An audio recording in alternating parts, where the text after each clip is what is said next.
Hey everybody, Coach Michael here. Hope you're all doing really well. Hope you had a great weekend and back for an open class today. And before I get started, just want to just let everyone know that we are going to be launching a series of webinars and from the webpage at thesleepcoachschool.com. And these are going to be like about 90 minutes and covering either Coach Daniel and I will be talking about a specific topic having to do with sleep and insomnia. And we'll be speaking for roughly the first half, and then the second half roughly will be for Q&A. So we're going to probably start off limiting it to 10 participants. And you can check it out at the website at thesleepcoachschool.com. So the first one is coming up. I believe it's on the 27th, so just a few days from now. So if you are at all interested in that, go check it out at thesleepcoachschool.com, and all the details are there, okay? I want to just remember to get that out. Okay, so I have a few emails I'm going to be going over here, so let's just get right to it. The first one is from Stephanie. Hi, it's me again. I used to sleep well, even just a month and a half ago, but I would always wake up a lot during the night. That never made me worried. I've had anxiety as long as I can remember. I always attribute it to that. I would wake up a lot because I need to go to the bathroom and would have no trouble falling back to sleep. And I'd never worry about sleep in any way. Now I'm suffering from health anxiety for a year. I have very vivid dreams. I could not tell if I was asleep or not, and everything just seems really confusing. This seems to be getting worse. While I am no longer wide awake at night for hours, I now feel sleepy, yet also constantly worrying that I'll maybe not sleep, or that I'll keep having that feeling of waking up or whatever, or what I call it, suddenly being aware that I'm awake and laying there wondering if I was even asleep at all. I heard that when you wake up feeling like you've been awake the whole time, it's because you were only in the lightest stage of sleep, which also worries me that this could be hazardous to my health. I can remember very vivid dreams I've had, but other times I can't. I usually attribute me remembering my dreams to that, meaning I must have slept. But part of me wonders if I am really asleep while I'm dreaming. As you can see, I overthink everything. I make the mistake of trying to figure out why I can't tell if I'm asleep or not, and then I always assume the worst. I've been trying to tell myself it's all from extreme stress and I must be sleeping some, and that there's no way I have some neurological disease. But telling myself these things doesn't work because I don't believe it. My question is, where do I go from here? I have never experienced anything like this before, and honestly, I'm trying to be brave, but I'm scared and barely hanging on to hope. Thank you. Okay. All right, Stephanie. So a few things here, a lot of really interesting email here. So, I think when it comes to struggling with sleep, remember it can kind of come and go, and sometimes it can be pretty intense. First things first, you always have to remind yourself that your brain is capable of sleep. It just is. You can't not sleep. Just like you can't not get hungry, you can't not sleep. So you just kind of, gently remind yourself of that. And then be aware that, the strong desire to sleep is usually what drives a lot of insomnia. So it's the wanting to sleep. It's the trying to figure things out. Things can seem very confusing at times. Like, usually the worse insomnia gets, the more confusing it is, the more the person is trying things, just implementing things or doing things or not doing things. And those all are problematic, seeding agency and things like that. So, you're in a rough place right now, but you do sleep. And so it's the issue isn't really sleep. It's how to change thinking associated with not being attached to your sleep at all, sort of that natto. So how do you get there? Because that's ultimately what good sleepers do, is they're not attached to their sleep. Their sleep doesn't determine what they do during the day. It doesn't, they understand that it's something that is some nights it's shorter, some nights it's longer, sometimes it's a little deeper, some nights it's not quite as deep. All these things are just natural variations. And so when someone starts to struggle with their sleep, they're often looking at these little differences night to night and they're kind of expounding on them. They're kind of feeling like, oh my gosh, like that wasn't enough deep sleep, or I think I'm in, this other dream state, but I'm not really sure if I am, and I don't know if I'm sleeping or not. So a lot of questions and just confusion can get really strong when you're struggling with your sleep. So, it's still kind of the same messages. And I want to go back and glance at your email here. That it is the desire to sleep. It's the ongoing efforts to try to find the solution that usually drive the insomnia and the anxiety. One quick note on the bathroom trips. You said you wake up in the bathroom a lot. Just real quick, you might ask your doctor about that. If there's a medication you're taking or something else going on that might be causing that. Not that that's going to get in the way of getting past insomnia at all, but it's just, it might make things a little bit easier. Also watch your fluids, obviously, before bed, things like that. And when you talk about, you never worry about sleep in any way. So now things have changed. You show a lot of the first P and the 3P model of insomnia, being a bit predisposed. Health anxiety, being focused on health. You comment late in your email that you overthink things. You recognize that. So, we all have challenges to our sleep. And so I think that's probably a challenge for you, is to not overthink things. So you want to try to do the kind of the set it and forget it model. Understand that hyperarousal can cause a lot of things, like people perceiving their sleep to be very shallow. There's no way for you to really know how deep your sleep is unless you have, you're in a lab with brainwave wires hooked up to your EEG. So how you feel, when you get up, it's often more of the kind of the how you perceive your sleep rather than what your sleep actually physiologically was doing during the night.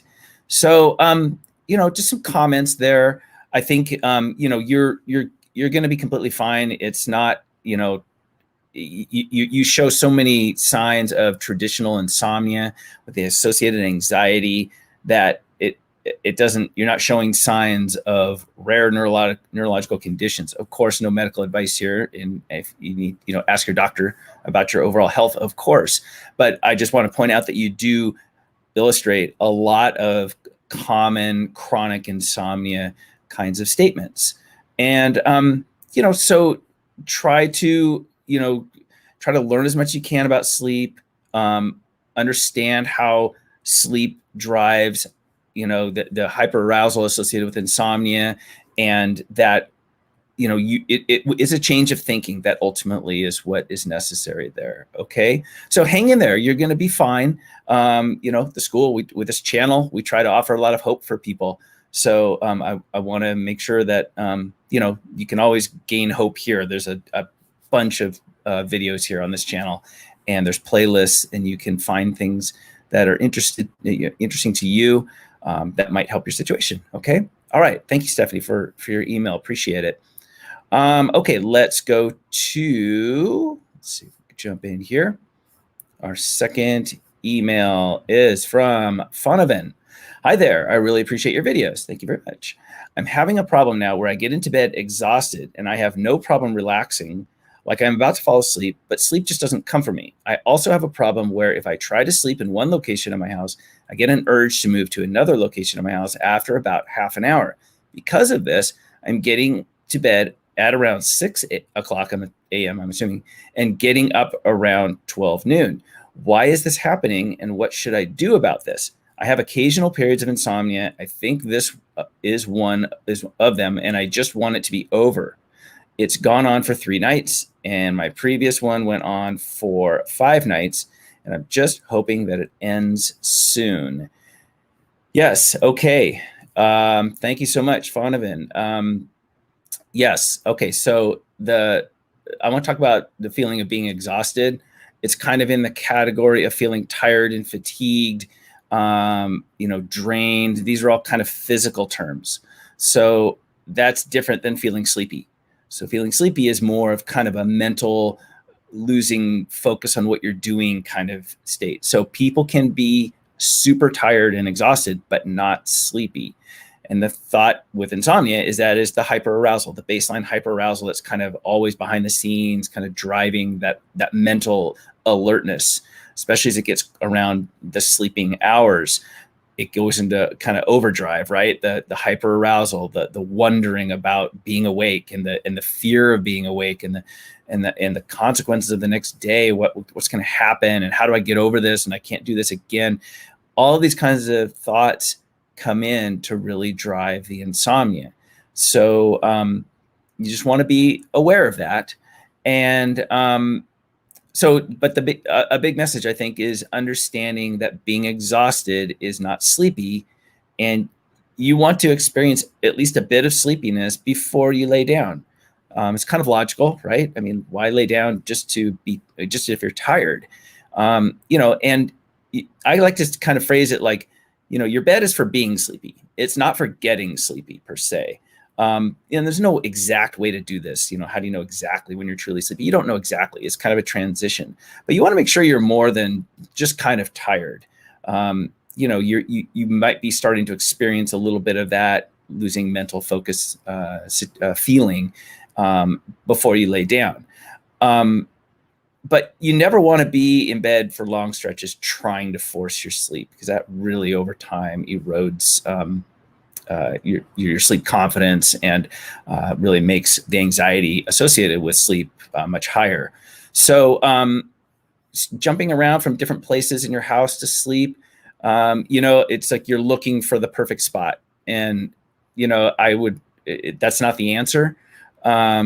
It leads to a very late bedtime, probably that surrender sleep, that Coach Daniel was talking about, where you kind of drift off to sleep at the very end of the night because you just give up. You're just kind of like, I'm done. I can't do this anymore.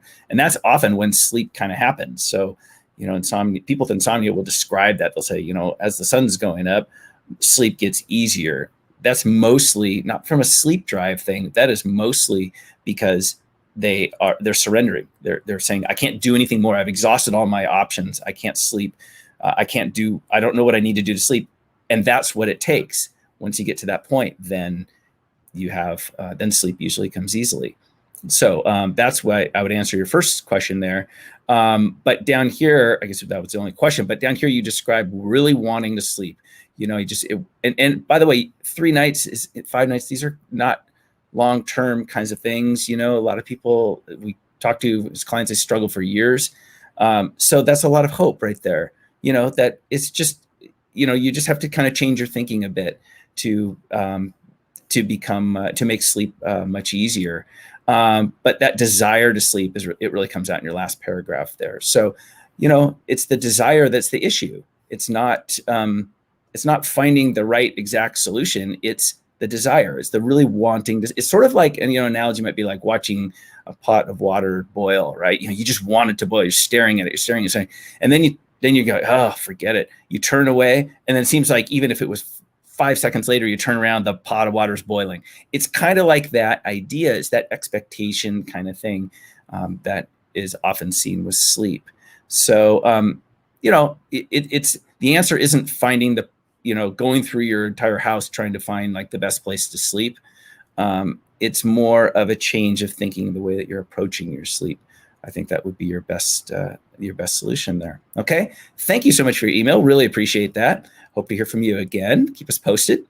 And we get to Regulus. Okay. A couple emails from Regulus. Here's the first one. Hello, I currently live in Japan and I've been having insomnia issues every day for the last 5 weeks. Doctor gave me Etazolam, 0.5 milligrams, lets me sleep for the first week or so, after which I was told that I could stop taking it if I felt like I didn't need it. Okay, so your doctor told you could just stop. Unfortunately, I didn't sleep at all the first time I tried not using the medicine, and since then, I've been using the medicine every night, up to 1 milligram. At some point, I learned about CBTI, learning it from many sources, YouTube websites, and a self-help program. I'm trying to taper off the medicine, even though the doctor says that I can stop anytime. He says that I'm nowhere near addicted or dependent on it. With that in mind, I have 2 questions for you. I've been using the medication every day. Though I'm tapering, when should I start the sleep therapy? Do I need a week's worth of data not using the medicine before I should start? So I want to talk about that first here. So when it comes to sleeping medication, the main thing is you don't want to use it contingently. So you don't want to get in the pattern of trying to fall asleep without it, trying, that's never going to work anyways. But then after a while, just telling yourself, I got to take some to get to sleep. And then you take it, and now you've just given all of your confidence to that thing you just took. And because you've told yourself, in your mind, you feel like you need that to sleep. And medications, they don't produce natural sleep, right? They indirectly change some chemistry in your brain so that you kind of lose focus a little bit. But more often than not, they tend to kind of sedate people. They often have hangover effects, and then there's the risks of just taking that for sleep at night. But on the other hand, if you just take a little something every night and you just do it out of habit, basically, and you're not really attached to it, you just kind of do it, that's generally not a problem. But I want to point out that you used the phrase, your doctor said you weren't addicted or dependent on it. There's a third kind of term that falls in line with that I tend to use, and that's reliance. Are you reliant on it? And that's not like a physical thing. It's more of a psychological thing. So if you're reliant on something, then that takes a different approach, right? It takes a different approach. So I just encourage you not to use it conditionally, your medication conditionally. And another little side note here, I can't advise you on what you do with your medication, but I do know that when clients take medication on a regular basis, it's generally not a problem. But when it's done kind of conditionally, then you've kind of ceded your confidence to that medication or supplement, and then it becomes a reliance thing. You're reliant on it, and that's different than being dependent or addicted to something. So that's just the first kind of comment there I want to point out. Then if we continue on here, and you asked, do I need a week's worth of data not using the medicine before I should start? I would say no. I would say you want to kind of detach the two, right? Your medication, your use of your medication, and working on your sleep kind of behaviorally with cognitive elements and that sort of thing, they should be kind of independent. So that's how I would encourage you to approach your situation there. And then second, I believe the science that tells me that I can sleep without medication, but that one sleepless night without medication has eroded my confidence. Yep. If I can start seeing some improved sleep through CBTI, at what point would you suggest that I try sleeping with no medication? Again, we can't really advise you what to do exactly with your medication, but your doctor is giving you the green light that you don't need it. So now you're asking, if you start seeing him improve sleep through CBTI, at which point would you suggest that I try sleeping with no medication? It's kind of up to you, even if you decide not to take medication at all. It's really up to you. I don't think anyone can really answer that question for you. The answer isn't like, wait 1 week or something like that. It's really kind of how you feel about the whole situation. That's the answer. So, I don't mean to be elusive on that, my response to you, but I think that really is the answer. It's going to be kind of how you feel, like, kind of deep down. How do you feel about that whole thing? Okay. Then continue on.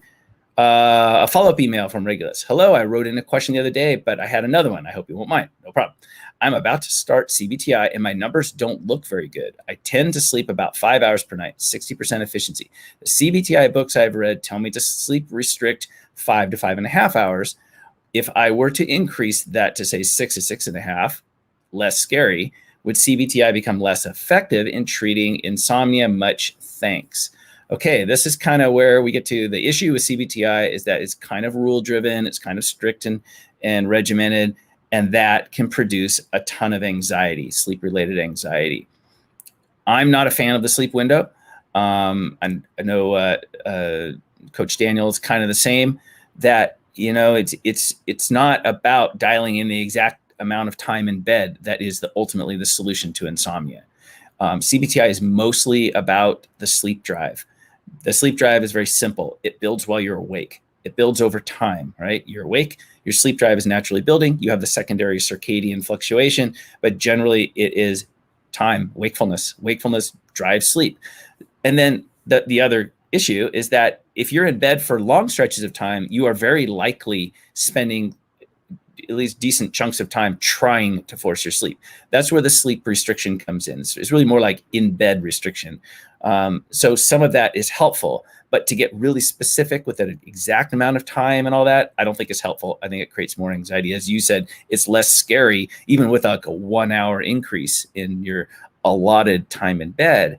So I'm much more in favor of focusing on the morning, just keeping that generally consistent, and then letting the evening side kind of play out, where you are, allowing yourself to enjoy your evening, to enjoy your night, doing things you like to do, where you're not producing extra anxiety on top of things by having a strict window, like 12 a.m. I have to go to bed or something like that. That's just going to cause anxiety. So I'm a fan of the timeless nights where you don't even know what time you go to bed, and these kinds of approaches that we talk about in the school here. So hopefully that helps a little bit there with your question. And you finish it with CBTI become less effective in treating insomnia. I don't think there's really an exact answer to that. I don't know if anyone could say. So you have to kind of decide what you want to do, kind of the strict CBTI route, or maybe more of like the natto approach. Might be a decision that you might make. So anyways, hopefully that was a good answer to your 2 questions there, Regulus. Thank you so much for submitting an email, which, by the way, anyone can do at our website, thesleepcoachschool.com. At the top of the homepage is a place where you can submit a question that we answer in our open class. I think is our last email, is from Sarah. And Sarah says, very simply, please tell me if a course would be suitable. I have chronic insomnia, so I am keen, but I am disabled, so I am unable to limit time in bed. So would a course be suitable? I guess it might depend on the type of course you're talking about. But limiting time in bed is, that's a classic CBTI kind of component. We were kind of just talking about it. And so, it's not that you're in bed, that it's not that if someone has insomnia, it's not that they spend time in bed, it's that they spend time in bed trying.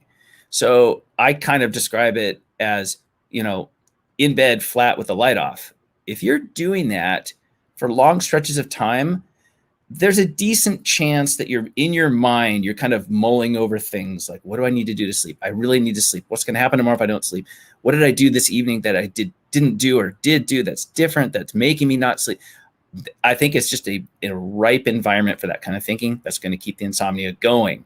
So different option for you, possibly in bed, light on, doing something you enjoy. So maybe if you can't, I don't know your limitations, but if you can sit up in bed, do something you enjoy, click the lamp on, and have something right there ready to go. Have kind of a plan, maybe it's a book you like to read, maybe it's a coloring book, maybe it's a crossword puzzle book, anything like that in bed. Or if you want to watch a show, that's okay. So I think, don't concern yourself over the time in bed. It's the time in bed with the light off and you quote unquote trying to force your sleep. That's really the issue. And I don't think there is any limitation that would prevent that. So I would say, find a good course, find a good program, and get going on it's mostly thought work, right? For overcoming insomnia, getting past insomnia, making insomnia not a thing anymore, becoming immune to insomnia. There's so many ways of saying it, and I tend to jump right to the overcome insomnia, and it's kind of not a great term for it, and I apologize for that. It's kind of my default setting, right? So, I think you're going to be, that was Sarah, right? I think you're going to be just fine, and really appreciate your email. Thank you so much for writing in, and keep us posted. Let us know what you decide to do. Let's see. I think we have a couple comments here. Here we go. Regulus. All right. Hi, Michael. It's Regulus. Thanks for taking my questions. Also, hello to the others here. Thank you for your email and your nice comments, Regulus. All right. Yeah, you got it. Of course. Anytime. Keep us posted. Anyone who submits a question, we always like it when we hear a follow-up, good or bad. It doesn't have to be like, oh, your insightfulness helped everything. It's like we're all different. We're just kind of talking through email and answering questions live. So it's not, that it's meant to provide, we're trying to provide hope primarily and some insightful thoughts that can help people kind of steer themselves into the right direction. So love your emails. Regulus and others today, and from past emails, please let us know how you're doing. Love to hear. Thank you so much. Okay, that's about it for today. Hope you guys have a great week, and I will be on later in the week, and I'll see you then. Thanks so much. Take care, everybody. Bye-bye.